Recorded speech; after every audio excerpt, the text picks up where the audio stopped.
Welcome to the Reinvented Life with Pamela Chanel David. Do you want to step up your game? Pursue your dreams. Be the best version of yourself. The Reinvented Life is here to help. The Reinvented Life is about courage. It's about staying relevant.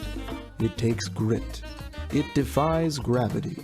It's about taking inventory of where you are today and where you want to go. Embrace change, make things possible, and reinvent your life. Call in with questions at 888-994-4995. Now, it's time to reinvent your life with Pamela Chanel.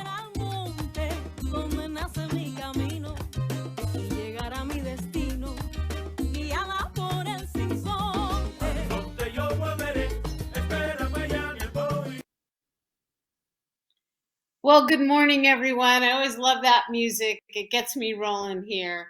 It is early in the morning on the West Coast. My name is Pamela Chanel David. I am the founder of The Reinvented Life, the author of the Reinvented Life book.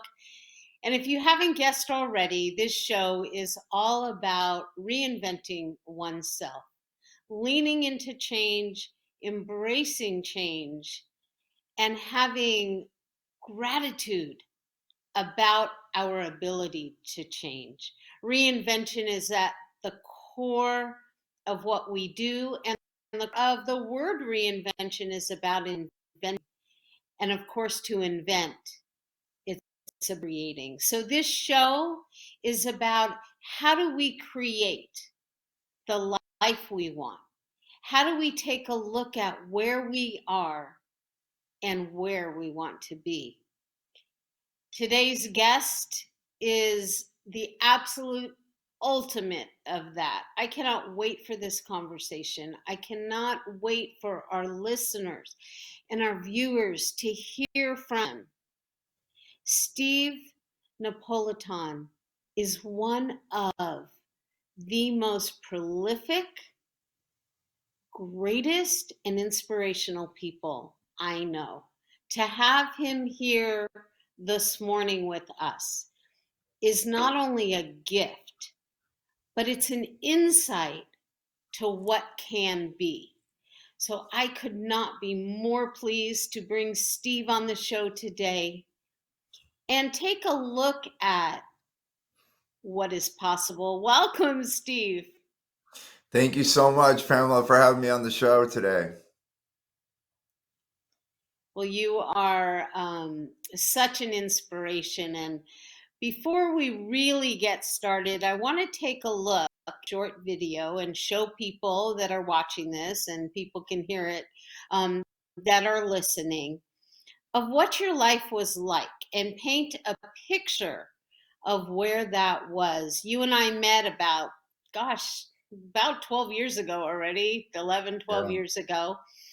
And this video really showcases what you were up, the power that you have in your voice in this video, and what you give and what you share with the companies that you mentor and the people you speak with, is quite something. And I think just a great backdrop to start this story with. So with that, we'll roll that video and take a look at you speaking. Felt like every day I was getting beamed into an office and there was no doors and no windows, and every day I'm breaking down walls, trying to get through. Every wall we cut, there was another wall.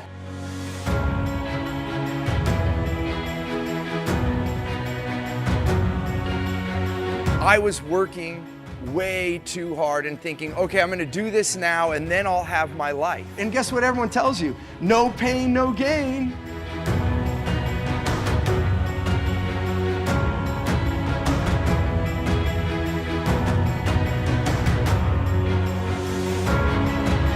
I want to open this up for all of you so that you can have and do more. There is another way. He brought the entire audience back to life. His authenticity totally comes through, and your audiences will totally be wowed.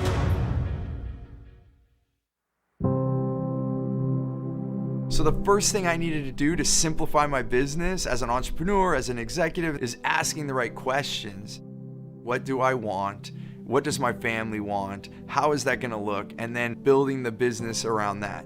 This is a privilege to live like this, and I have a responsibility to be here and share this with you so as many of you can have this. The second thing is then realizing that business can be done differently, and that's one of the things that I teach. And so then you leave, you know what to do.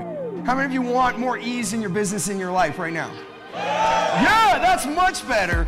So here's the good news. It's simple. Business is so simple, and life too. If we just plan it properly, you find your wow client, the one that lights you up, that you're pumped to work with. You ask them what they want, and then you give it to them. That's it. Steve was phenomenal. He's super authentic. I could totally see this being beneficial and having him speak to whatever your industry is. I was working with a chiropractor, and he was doing pretty good. So he brought me in, and I said, hey, what is the most valuable thing that your clients get from working with you? And he said, pain relief. I'm like, okay, great. Is it okay if I talk to some of your patients? So we surveyed all of his patients. Here's the deal. It was on-time appointments. That's what came back on all the surveys. We had billboards in his town, on-time appointment. All the ads were on-time appointment. It became his whole brand. We tripled his revenue in less than a year. Guess what that leads to? More wow clients.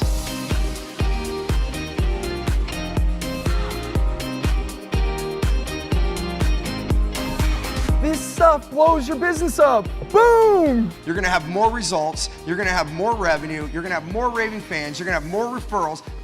Are you committed? Yes! Reconnect with yourself, just like you connected with that person in front of you. Look in the mirror, look in your own eyes, reconnect with you.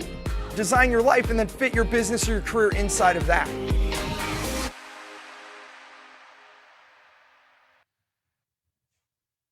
Wow. So Steve is a lighthouse. That just jumped out at me.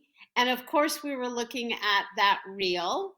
I think that was put together in 2019, really showcasing all you were about, all you were up to.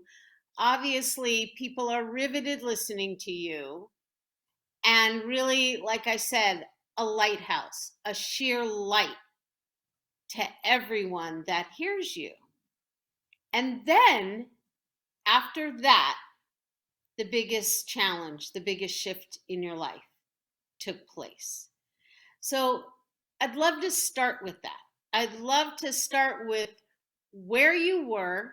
And again, being a show about reinventing, telling us your story of what happened and where you are today. Well, I appreciate the opportunity to share this, and I think it even happened to me so that I can share this. I'm going to back up one step from what happened in 2020.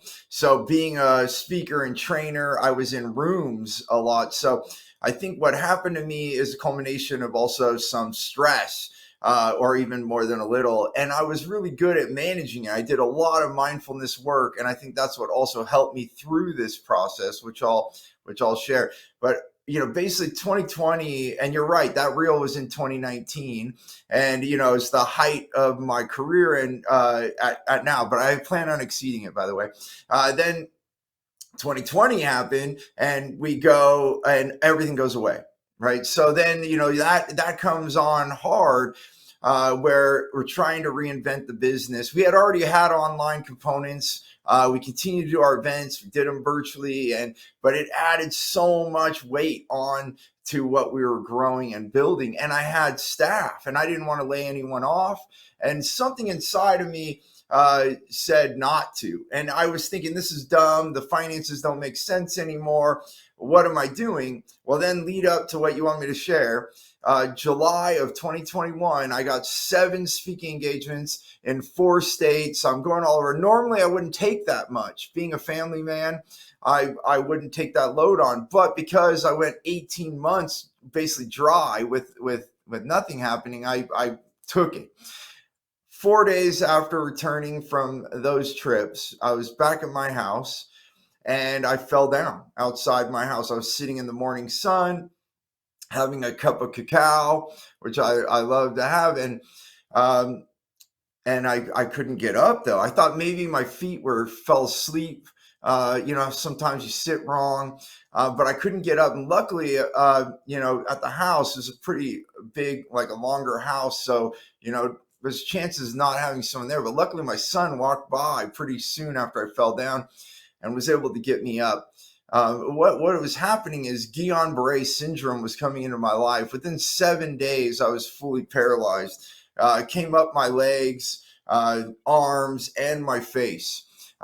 So it was traumatic, right? You're losing the function of your body, and it's scary. And so there were dark days, but again, because of my mindfulness, that I had. So this picture here was after I was able to start getting my arm to move again. So at first there's nothing. I couldn't even blink my eyes. So they had to tape my eyes shut because they didn't want me to tear my cornea. If you don't blink, your eyes will not get wet. So another reason I went internal. I couldn't see, I couldn't move. So, what happened is I went into deep meditation, and I just, it was scary though. I don't want to say I was like a piece of cake here. I definitely shed tears. I definitely was in pain. When my legs started to come back online, it was like a Charlie horse. If anybody's ever had that, where the muscle tightens so much and it's not loosening. And imagine both your legs doing that at the same time, and your quadricep, hamstring, and calf all like firing off. And they wanted to give me pain meds, and I turned it down because I had already realized that I felt, this is my belief, that I was part of my healing in my mind, and I did not want to be numbed. And so at one point, I had my wife counted, I had 13 pillows propping my legs up just so I could manage the pain, because I didn't want to be numb.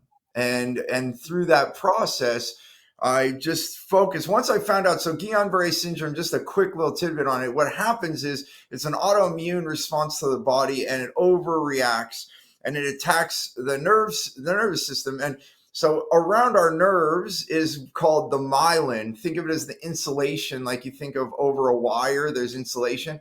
So our nerves have the myelin sheath going over that, which also happens to be the telephone wire. So when that is severed or destroyed, in my case, where it just the body attacks it, then the mind can no longer communicate to my finger to do this, or to move my arm, or to move my face.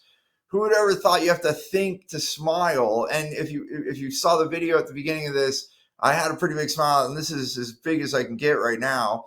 I'm still working on my face. So I'm able to move around now really well, recovered most of my body. Still, the last piece is my face.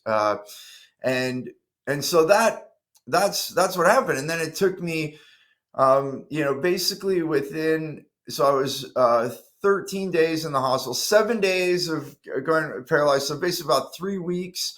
And then I started to have the ramp back up, and very slowly I was in a hospital bed at home. And then I was able to start to get into a wheelchair, transferring from the bed to a wheelchair. And then another month of walking with a walker. And then I was able to migrate to a cane. And the whole time, Pamela, that I could tell you is that I just focused on that I could regrow my myelin. And what I've heard, I haven't studied all this, but the difference between ALS and Guillain-Barré syndrome, they're very similar deals. But with ALS, for whatever reason, the myelin cannot regrow, and this is why then people die. And it can because it actually can stop all the muscles in your lungs as well, and then you can't breathe. My lungs were affected. I didn't realize that till I got out of the hospital and I started to be able to breathe easier.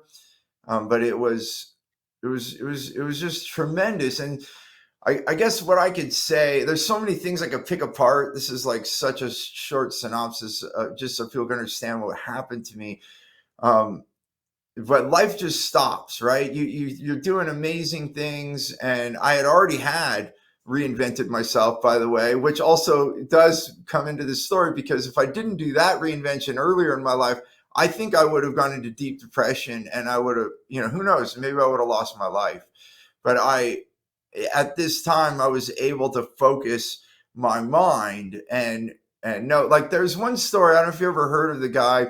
He was in The Secret for a little bit, but they call him the Miracle Man. And in 1980, he crashed a plane, completely destroying his body, like lungs collapsed, shattered both his hips, legs mangled.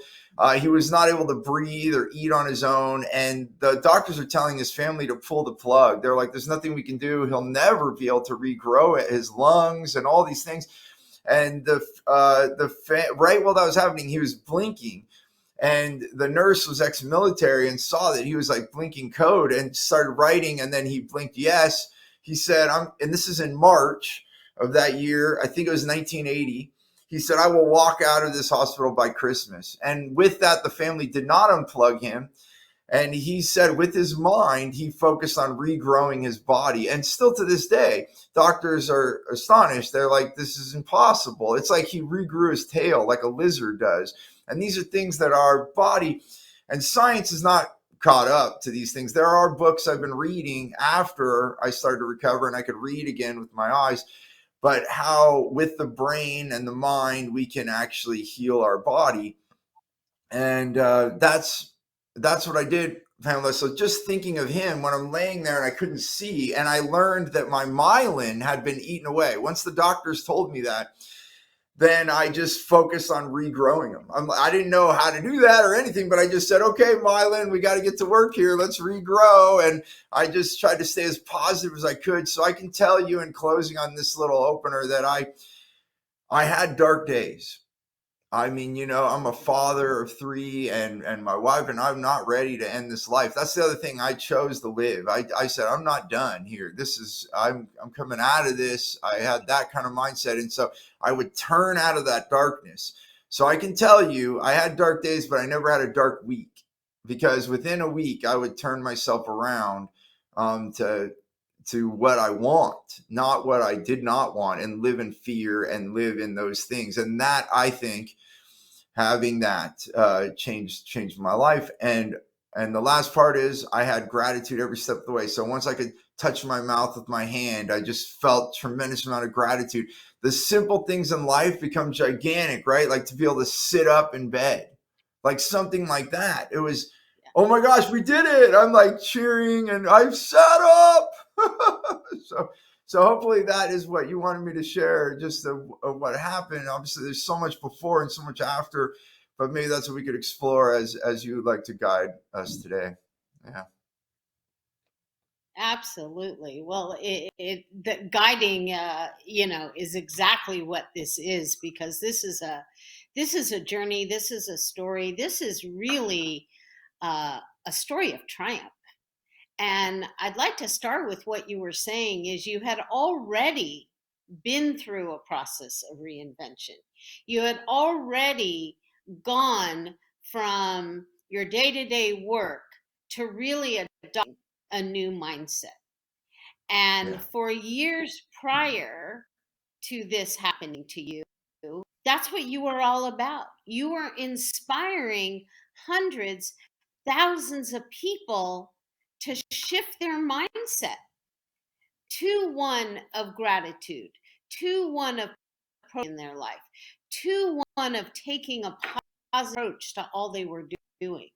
So in preparation for this show, I was reading about this condition, and it is so rare what you were able to achieve. And I appreciate, all of these photos that you supplied so that people that are watching this could get a visual, because you were able to go through this process of recovery in literally record speed. I was reading about this and what you've accomplished in this period of time for people that actually do recover can take years and years and years. So that is the first thing I'd really like to talk about is, as you see in these pictures, there's determination in here. There's tenacity in here.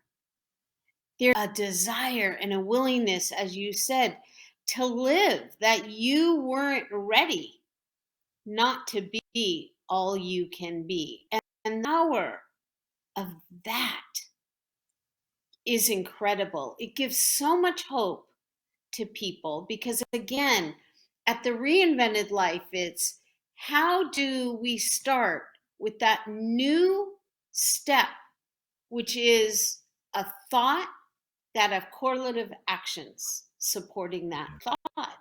So your thought was, I'm going to live, I'm not ready to go. And I think whatever people are facing, I'd love to start with that, of how you prepared yourself for that moment that you didn't even know you'd need it for. Yeah, and I think I have two thoughts on that. So kind of two stories and one note from one of my teachers that would bring all this into the answer. So I just want to back up to the previous part of my life. So, my father was a complete workaholic. Growing up, I went to bed at night and he was still at work. And when I woke up in the morning, he was already off to the next day. And I'm grateful for everything they provided for our family. We always had food and clothing, but you're still that little boy that wants your dad. And so, everything you try to not be your dad, then I became exactly him. And so from 19 to 31, I was a complete workaholic. I was working so hard to not work.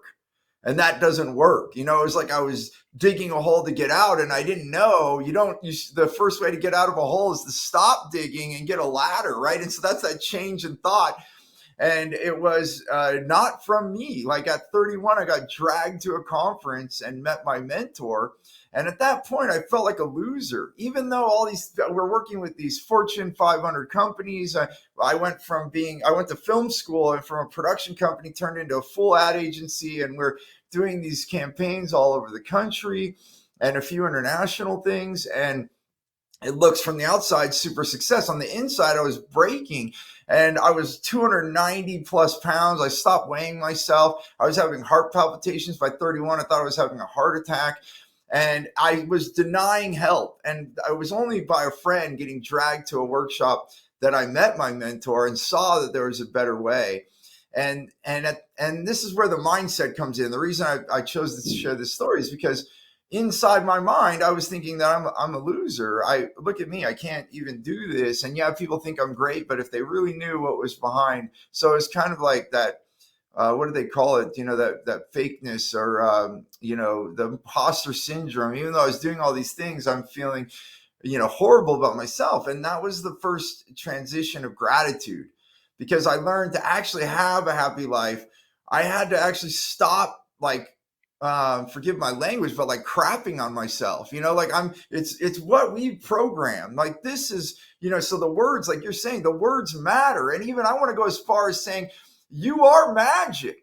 We talk about spelling from like a thinking of a witch, but a witch casts a spell. What is spelling? I don't think there's a coincidence that spelling is how we write words. We take letters and bring them together, right? So you're actually making words. So you're casting spells every day. And grammar means, if you look at that, to conjure up.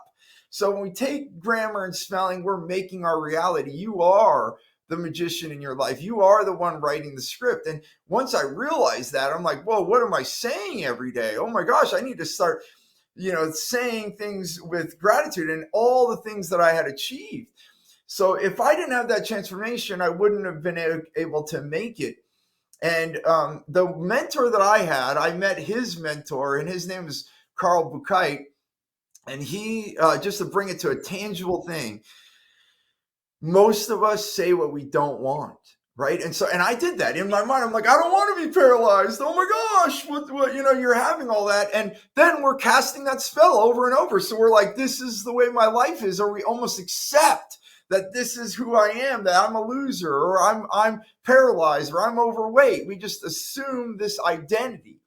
The reality is we can choose. And so when we have those thoughts, we have to stop those thoughts. Now, you might say, Steve, that's crazy. It's really hard. And I know. But what I learned from Carl is that we need to ask ourselves, what would I like? So in that moment that you find yourself saying, I'm fat, I'm paralyzed, I'm this, whatever it is, then we need to take a deep breath and say, okay, that's not helping me. What would I like? And so I just asked myself that question over and over. What would I like is I'd like to get out of this bed. I'd like to move. I'd like to walk. And I start thinking about that. And then I start making pictures in my mind of exactly that, walking and hugging my wife, standing up, not her laying on the bed hugging me. I started visualizing those things, picking up my kids. Those things are what then, and then having gratitude for every moment. Like, okay, I moved my arm. So much gratitude. Oh, even this is a good point to cap this off. So here's how this reality, you might think this is crazy, but you'll have to try it on. So when my legs started coming back online and it was excruciating pain, like I said, try the rest. And and the nurses are like, let's get pain meds. And I'm like, no, I can feel my leg. I can feel it. I'm like crying. I'm in pain. I'm like, don't take this away from me. I'm so grateful I can feel my leg. Yeah, it hurts like hell, but I could feel my leg. And that, I just had so much gratitude. I was like, okay, this is progress, right? This is not pain. This is my leg coming alive. And I mean, I have to truncate myself, Pamela. I mean, there's so much, and there's so much joy from it. And I'm so grateful. This might sound crazy to people watching and listening, but I'm actually grateful this happened in my life. I like who I am right now, and I can't imagine in my mind, if I could go back with a magic wand and take this away, that I would be the guy sitting here right now, because the lessons I've learned is like 10 years of personal development in 1 year. And I can't imagine my life without this now. First of all, I don't think you're crazy. As you and I have talked about, I have personally gone through those exact same thoughts. And for those of the people that are listening and viewing, my journey, although not the same as Steve's, I am equally as grateful for. And what you said earlier about you denied yourself health, the most fundamental thing that we're responsible for ourselves, I did the same. I absolutely abandoned my health. I did for everything and everyone else in my life. I was focusing on my family, my children, my career, my community involvement, my volunteer with all of the activities that my kids were involved in at the time. I spread myself, and I find it ironic when I say this, but I spread myself so thin everywhere and I depleted myself that instead of that thinness, I did the opposite. I literally abandoned myself into a place that it's been about 7 years now. My doctor looked me in the eye in my annual exam and said, I don't believe, given what I'm looking at in all of your tests and where I was with my high blood pressure, high cholesterol, sugars that were so high, they were through the roof. My weight had spiraled so out of control that she did not know how she would see me in a year. And it took that incredibly frank, horrible at the time, but honest conversation to reclaim my own health.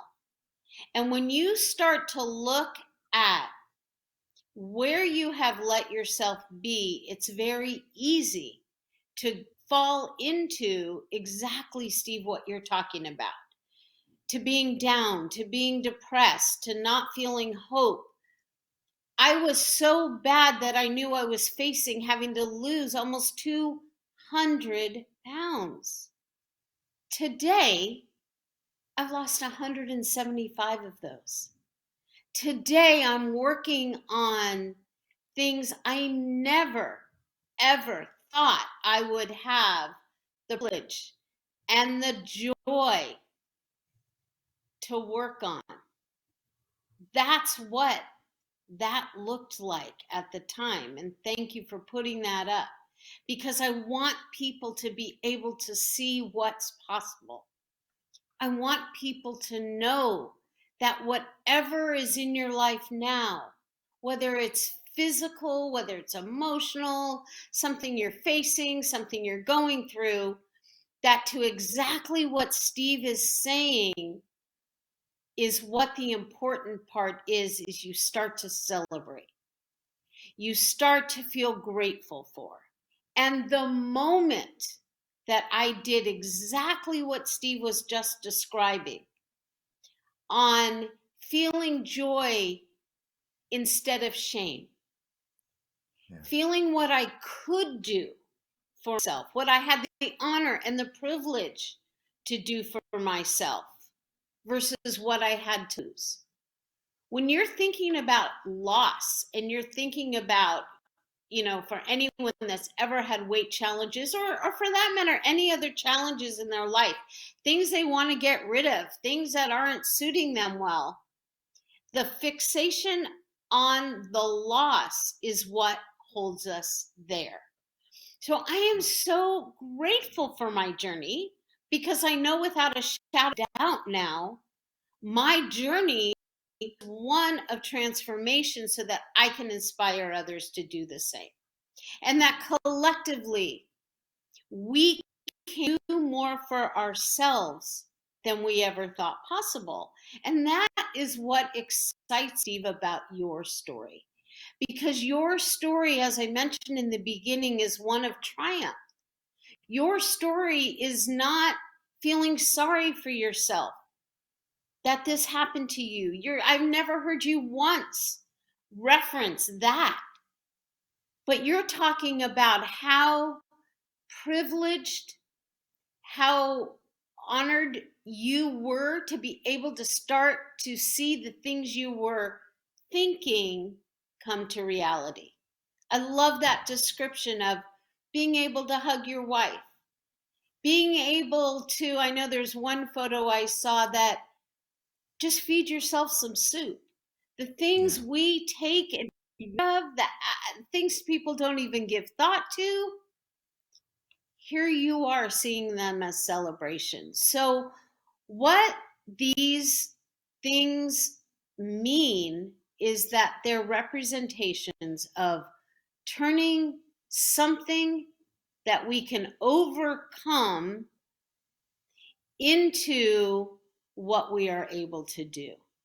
And that's the biggest message that really the Reinvented Life, this show, every conversation, every coaching client, every public speaking I ever hear you do is about that. It's about feeling good about what we are able to do and how to turn and overcome those adversities into triumphs. Yeah. It is. My team and I just recorded a podcast. We have the More Business, More Life podcast, because I tend to work with a lot of CEO, founders, and leaders. And that's exactly it. It's what you're just saying. It's getting into the mindset. So a lot of people say, oh, are you a business coach or a life coach? They get confused by it. And I say, well, I hope you don't die when you go to work. I hope you don't die when you go to work. It's all life. This is all of our life. And you know what? One big thing of this is a huge wake-up call, right? I already was living a pretty good life. As you saw, I had already reinvented myself quite dramatically once before. But I still wasn't living true to like the full heart of myself. And with this, having a full stop, right? I mean, literally, my body stopped moving. I was not able to move my body. It was a huge wake-up call. And the words, why wait, came into my mind, and I look at what we do in the world today. You know, many people, not just in the United States, around the world, United States is up at the top of doing this, is just working till some old age, and then we live our life.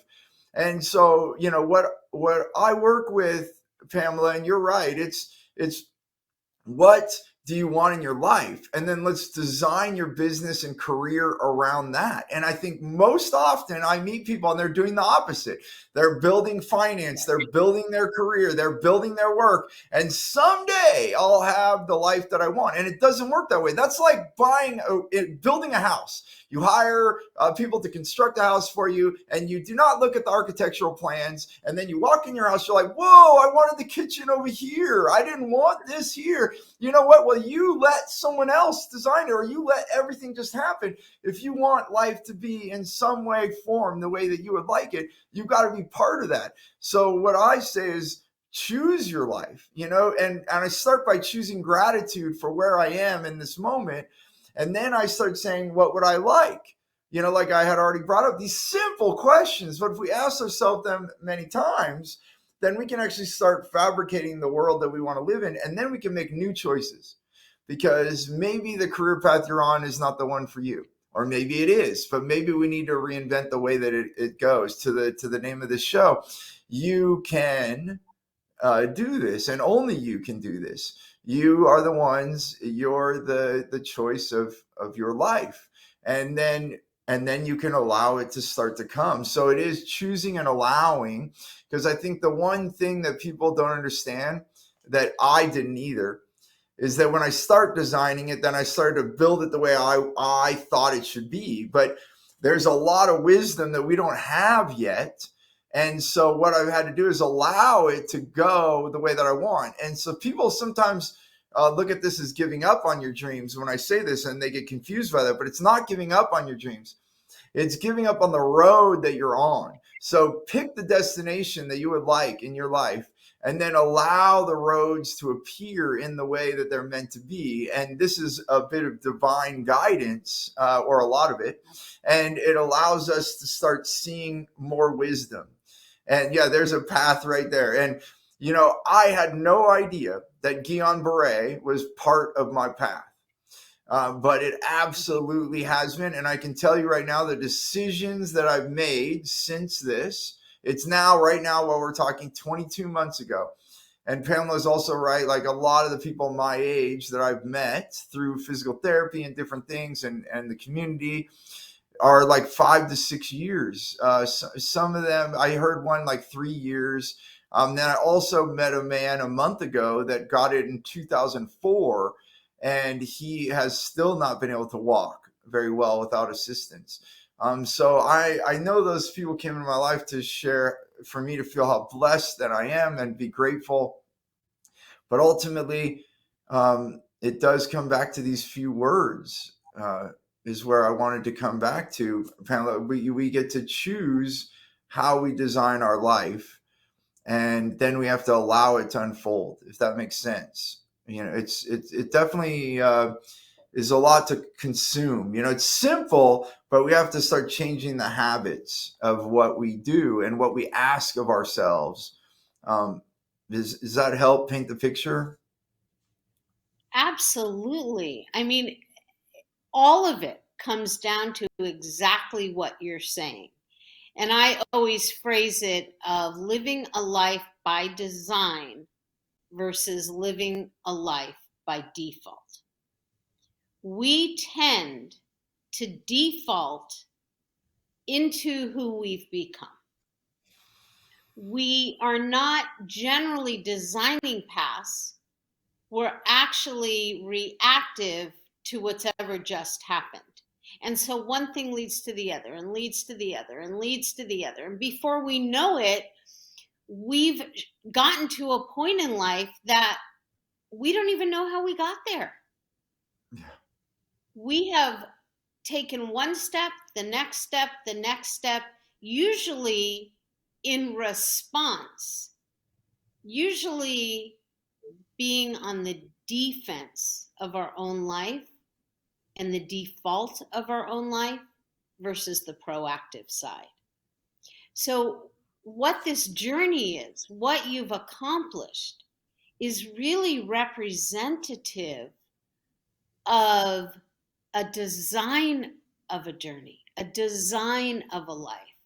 Your life will never be the same because each and every time you are looking at something in your life, you're seeing now, and the beauty of this is you're seeing that you have a choice. Yeah. And this divinity that you speak of, this divine spirit, is sometimes the only way to answer questions about what's going on in our life. Because for all intents and purposes, you beat all odds, right? You were able to fast forward this recovery to such a great level.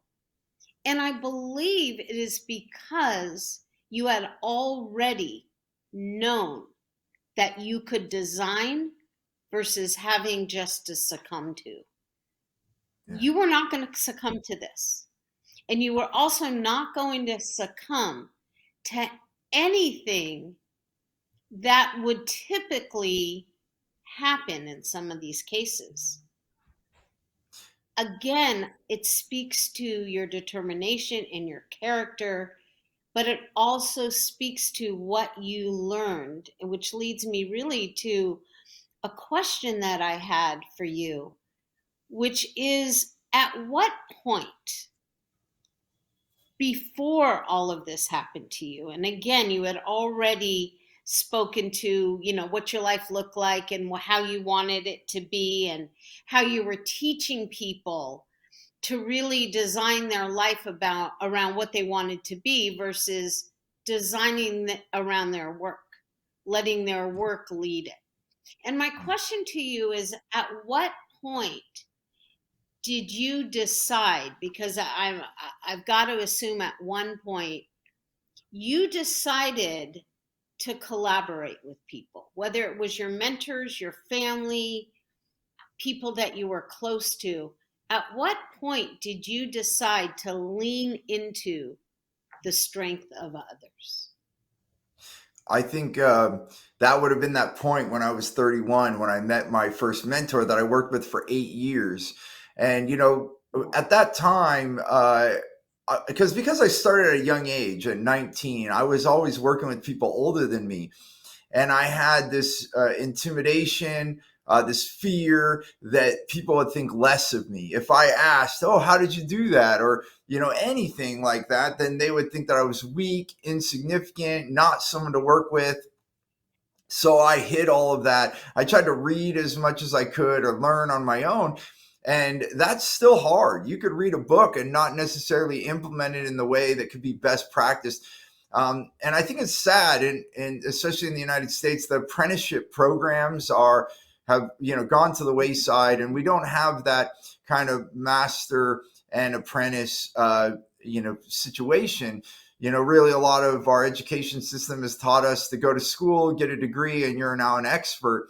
And I think there's a falsehood in that. I'm not downing education. There's lots of reasons to keep learning. I'm a lifelong learner. But what we need is to have someone that we can shadow and have that experience from and have mentors. And so, one thing that we also don't teach in school is to model, right? A lot of times it's like, do it on your own, figure it out. And if you don't, then we're even labeled as cheaters. Now, I'm not saying to go plagiarize, but when you want to be successful, then you want to follow someone successful. And I had tried to do it on my own for 3 decades of my life by the time I got to 31. And so I think, and just to put a number to this, I had lost over $4 million in my 20s, lost. So money earned and lost. And that's why I felt like a loser when I said that earlier in the show, because I'm like, look at me, who am I? Like, I can make all these big business things, but I lost tons of the money. I made so many mistakes. And then at 31, I saw a man speaking on stage. And then I didn't choose to go, by the way. I got dragged, and I was already making a plan that I was going to sneak off. But my friend bought me a ticket, and she's like, don't make me lose money. I bought this for you. She knew that I needed to be there. And I And so I went and he was speaking, and I don't know if you've ever been in a situation where there's like 200 people plus in the room, and it felt like the speaker was speaking just to me. It was like there was a target on my chest and they're shooting arrows at me. And so I ran up on the stage, and that was, I would not normally do that. And I also, this broke my thing that all speakers are extroverts, because I totally frightened the guy. I went up and I said, "Hey, I'm Steve Napolitan. I need your help." And he's like, "Maybe." Totally freaked out. I was in his space, and he said, "I'll talk to you on Sunday." It was a 3-day event. I was there on Friday. I was already planning on ditching out. So then I'm happy for a moment. As I walked off the stage, I'm like, "Oh my gosh, I have to stay here all 3 days." So the second thing happened. I first then was motivated to ask for help, because what I had known. So the first thing, I was motivated to ask for help because I was like, I've just done this business for 12 years and I haven't been able to figure it out myself. So, and this guy was expensive. It was going to be $100,000. And even though we were making lots of money, I had payroll, I had all these things. I did not have the budget to give $100,000. But I told myself, and so I decided to do it. And as I drove home, I'm like, how am I going to do this? I don't even know how I'm going to figure out the money. And I said, you know what? If this breaks me, if this breaks the company, then that's what's supposed to be, because figuring out myself did not work. And then fast forward through my 30s, I invested over $500,000 in myself, over $500,000. Now at 31, I couldn't have wrote that check, but I kept investing as I kept getting the reward of it. And I thought at that juncture that I was going to make myself better. But here's the real reality. I actually allowed myself to be me. You see, what I found through this journey is that it's not, me becoming better necessarily. It is actually letting go of what I thought I was supposed to be, what other people do. And not because they're mean people, but it's like what our parents told us, what our community told us, what our church told us, what our country told us, like all of these layers of learning that came to us. And we thought, this is the human being I'm supposed to be. This is what I'm supposed to go to college and get this job and do this thing. And then we're like, whoa, what the heck life is this? This is not what my heart wants. And that's what this coach allowed me to do, is peel back all those layers of onion, peel back the armor that I had put on so that I could be me. And now when I speak, I was speaking at a high school once, and the last question came from the teacher, one of the teachers, and said, what would 2 words you would tell your younger self? And I said, get mentors. And it came out of my mouth so fast, I like held my mouth for a minute. I'm like, yeah, that's it. It's get mentors. If I would have done that sooner, I probably wouldn't have lost that $4 million in my 20s. And I would have had so much more ease in my life. And since I've made that decision, anything I want to learn, whether it's health, then I'm going to get a nutritionist. I'm going to get some people. What do you think I did when I got out of the hospital? I hired the best physical therapist. I did Feldenkrais, movement therapy, skeletal system and mind. It connects the whole thing. I hired the best acupuncturists I could. I got the best teachers that I could get in my life, the best coaches. And luckily I was at a position where I could afford to do this, because a lot of it was outside the scope of what you get your health insurance. So again, blessings from my previous career pivots that allowed me to reinvent myself over and over. And people always ask, they're like, does the money come first or the coach, right? And I say, it's the coach, or time. Maybe you say, I don't have time to have a coach. Well, you know what? You somehow got to do that. People think that you change when you have money. People say, oh, don't change when you get rich. The reality is that's not true. You have to change to have money. You have to change to have time. You have to change to be healthy. So the change comes first, then the result. And that comes from our mind and choosing, and then asking for help. And I want to cut this off, because with coming right back to Guillain-Barré. So there I am, Pamela, in my house, in a wheelchair, stuck between a doorway with a glass in my hand, trying to go get water. Guess what? By myself. Like, I haven't learned this lesson already, right? I had so many things, and I'm sitting there and I like put the glass in my lap and I'm like, what am I doing? I still can't ask for help. There's 4 people in this house that love me, my 3 kids and my wife. Surely any one of them would be glad to get me a glass of water, especially in my circumstances. And I couldn't believe it. I couldn't believe it. I was in awe. I was like, I'm still here in this darn wheelchair trying to do it myself. And at that moment, I think I can't say 100%. Like, I can't say that there's like not 1% that happens, or 3%, whatever it is, but it's a heck of a lot less. And I had to totally give in. And I think part of my lesson with Guillain Barré is that we are humans, and humans want to work together.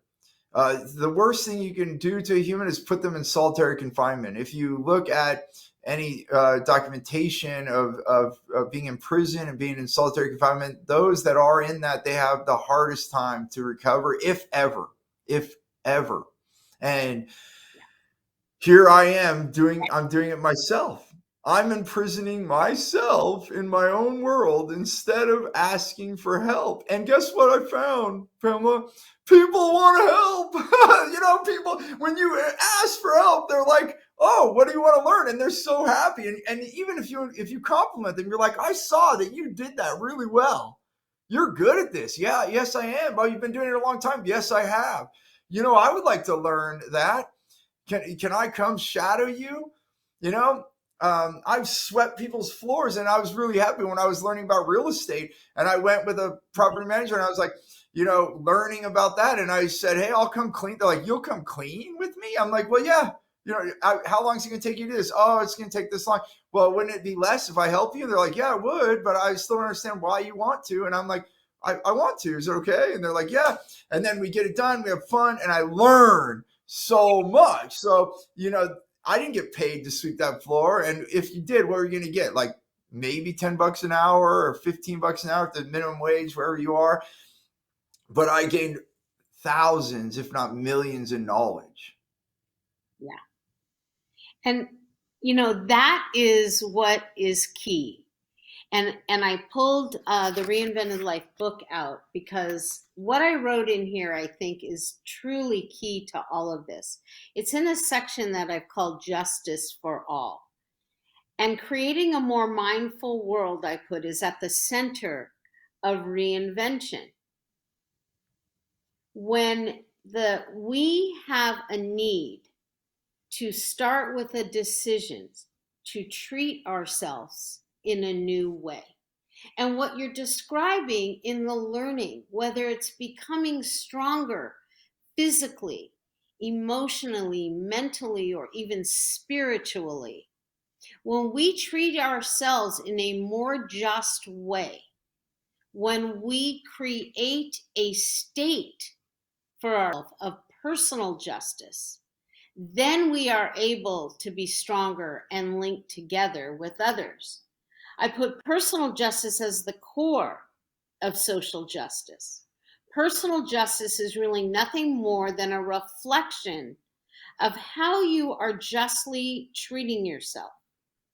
When you're treating yourself in a new way, whatever your ambition is, it is going to reflect again upon the community and the group and the linking of who you're together with. So I think it's so important, and I put in the back of the book, and it's woven throughout the book. What you allow and who you allow around your life's table will determine the speed and extent of your reinvention. And that's really what it comes down to, is when we start acknowledging that we can be okay being our authentic self. During that default process that comes into so many lives, that holds us from being the most authentic we can be, because people are concerned with what others are going to think. But when you overcome obstacles in your life, it suddenly puts you back in touch with, or if you think about it, reintroduces yourself to who you more authentically are. And then you can make that decision of what you want in your life and who you want in your life. And you become an embodiment of a truer self, an embodiment after all of the personal development that you've been through, that I've been through, that thousands, tens of thousands, millions of people have gone through. The reality is it generally brings you back and makes you okay with and makes you comfortable with who you really authentically are. And that's the journey. It's huge. It's so beautiful to hear you say it that way. And you know, it just one other thing it reminds me of that I think that we truncate or even ignore are feelings. Feelings are so powerful, and when we feel joy, it's our body and bliss. When you feel bliss and joy and happiness, it's like, yes, your body, your whole soul, your heart is saying yes. And when you feel pain and trouble, and we confuse this with comfort zone because, you know, but when you feel like, oh my gosh, I should do this, but I don't want to, you know, that's where you start playing the games in your head. But I'm talking about genuine pain, dislike, not wanting to do what you do. It's just like when you put your hand towards a hot grill. Your body's going to want to pull away, like naturally, even without you choosing to sometimes, right? Like your body will jerk away because it feels the heat. That is a safety mechanism. And the feelings inside of our body, same thing. It's safety. It's pulling our life in a direction like a magnet. And it's saying, not this way, this way. And so just like you said, like what choices we're making in our life, who are we with? You know, do these people bring me more joy or do they bring me down? You know, are they bringing happiness or not? And then if we use that well and start noticing it, and that's why I'm wearing this turtle pendant right here. I don't know if you can see on the camera, but it's because it's telling me to slow down, to pay attention to my internal direction, which is guiding me to, and this is my belief, guiding me to where my heart is meant to go, what I'm meant to do, who I'm meant to be with. So I think we need to bring in a new way to a direction and a noticing and an attention to our feelings. It's so true. You know, one of the things that I think plagues us as a society a lot is we have so much attached to what someone does, what their position is, what role they're playing, what they're doing versus what they're being. Yes. And it becomes reflective when we pay attention to who are we being, not the fancy role. You know, we can all have all these fancy letters behind our names, and I value my education and all, but that isn't what lets me be an inspiration in life. What lets me be an inspiration to others' lives is the character and the development of who I am, who I'm being versus what I'm doing. And this is what is so compelling to me about your story, starting and opening with that video of all of those addresses you were giving, all of what you were doing so successfully. But now when I talk to you, there's an authenticity about you. You show up as you are. I love the turtle pundit. I love the notion that, and unfortunately, I could talk to you all day. We're going to have to wrap it up here. But I love the notion that you want to be more thoughtful, more mindful, slow down. And I don't think those words slow down would have been something you would have given thought to, because we're all about normally speeding up. What could we do more? How can we elevate more? And the elevation actually comes from our inside. It's one quick one. I know we're on, but when I heard the Chinese proverb, slow down to go fast, I thought, oh my gosh, they're idiots. What, that makes no sense. Slow down to go fast. but it does. Now with all my knowing, when we slow down, I can actually pick the most direct path, and I'll beat the person that didn't take the time to map out a plan. Right. So if we slow down enough to see more, we can actually make the right decisions in our life. And that's what now has become the next level of knowing.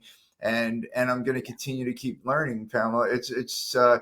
I'm so grateful for all these challenges and all the joys in my life to make me the man that I am. And the woman that you become is the same. You go through everything, and people might be listening and they're like, oh, I've never had something as challenging as Pamela or Steve. But the reality is we all have our own highest challenge.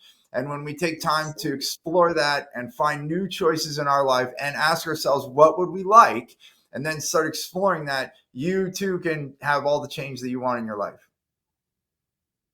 Well, that's what I want to end on, because that is the most beautiful. What can you do to have the most beautiful life? And that is at the core of it.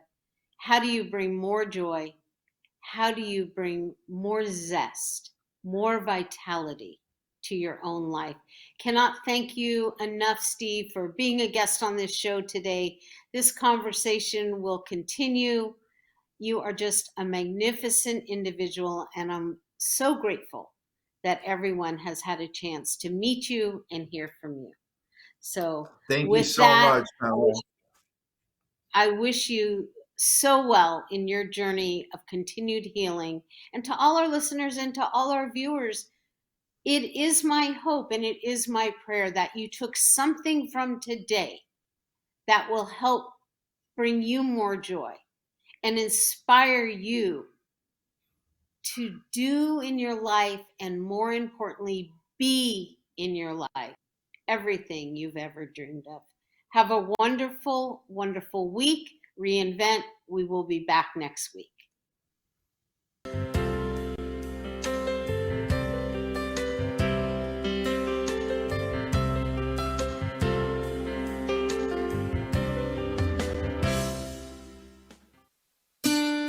Thank you for tuning in to The Reinvented Life with Pamela Chanel David. Tune in each week so we can work and grow together to become the best version of ourselves. Keep striving, keep dreaming, keep working, and embrace change. You may contact Pamela Chanel at info@thereinventedlife.com.